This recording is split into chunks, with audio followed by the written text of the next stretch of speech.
қандай жеңілдеп қалғаныма, иә? Мына кітаптардың бәрі оқылып жатқан кітаптар. Мен мынандаймын да, бір кітапты бастаған кезде мынаны бірден соңына дейін оқымаймын.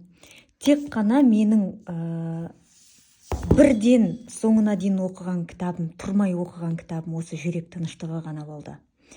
Қалған себебі бұған басынан оқығаннан уже беріліп кіріп кеттім да, сөйтіп соңына дейін шыққанша асықтым, соңына дейін барғанша оқуға кірісіп кеттім.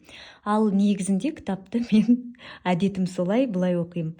Оқып, міне мысалы мына жерге келіп қойдым, кемел адам, мына жерге келдім, қойып қойдым. Енді мен мынаны оқығым кеп тұр, например, да, осыны оқимын.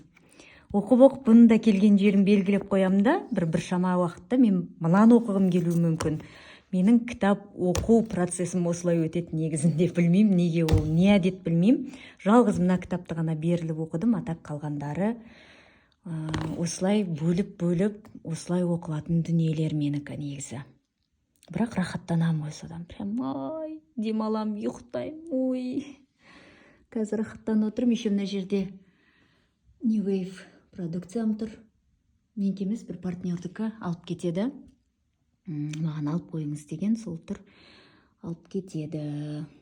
Естіп отырып, оқып отырам. Солай.